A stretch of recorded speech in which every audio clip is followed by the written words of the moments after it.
कोकणातील प्रत्येक अपडेट जाणून घेण्यासाठी आजच माझे कोकणच्या सोशल मीडिया प्लॅटफॉर्मला लाईक, फॉलो आणि सबस्क्राईब करा.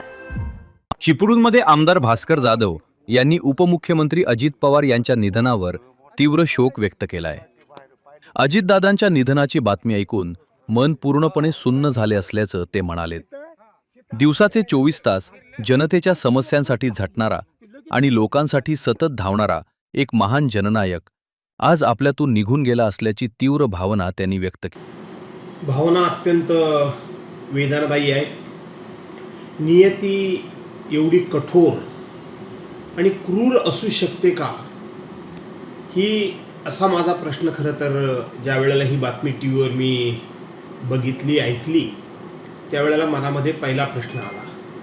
एक अत्यंत कर्तव्य कठोर, शब्दाचा पक्का, दिवस रात्र या महाराष्ट्राच्या विकासाकरता, भविष्याकरता, भवितव्याकरता धडपडणारा नेता आणि दिवसातले 24 ताससुद्धा कमी पडतील इतकं काम करणारा नेता हा दुर्दैवानं आपल्या सर्वांच्यामधून आज निघून गेलेला आहे, हरपलेला आहे.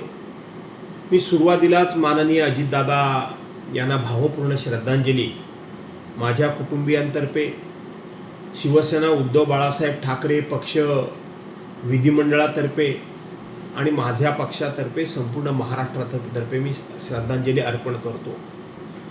अजितदादा हे अत्यंत रोखठोक व्यक्तिमत्व होतं.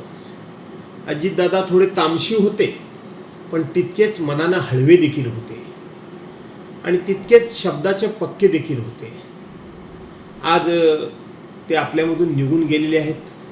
मी त्यांच्याबरोबर आयुष्यातली 15 वर्ष राष्ट्रवादी काँग्रेस पक्षामध्ये काम केलेलं आहे आणि त्याचबरोबर विधिमंडळामध्ये जवळजवळ 34 वर्ष मी त्यांना जवळून बघितलेलं आहे, त्यांना अनुभवलेलं आहे.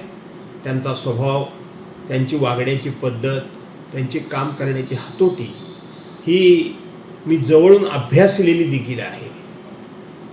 अजितदादा आपल्या सर्वांमधून जाण्यात नुकसान फक्त पवार कुटुंबियांचं नाही झालं, तर संपूर्ण महाराष्ट्र राज्याचं झालं.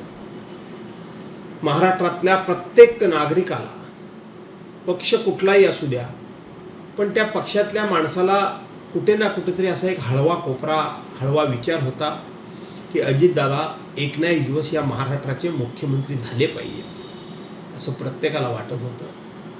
ते प्रत्येकाचं स्वप्न, ते अजितदादांचं देखील स्वप्न होतं की मला एक ना एक दिवस राज्याचा मुख्यमंत्री होण्याची संधी मिळावी. ही सगळी स्वप्न आजच्या अपघातामध्ये पूर्णपणे धुळीस मिळाली, जळून खाक झाली आणि आज अजितदादा आपल्या सर्वांना सोडून गेलेले आहेत. याचा प्रचंड असा या ठिकाणी धक्का तर आहेच, पण अतीव दुःख होते मला.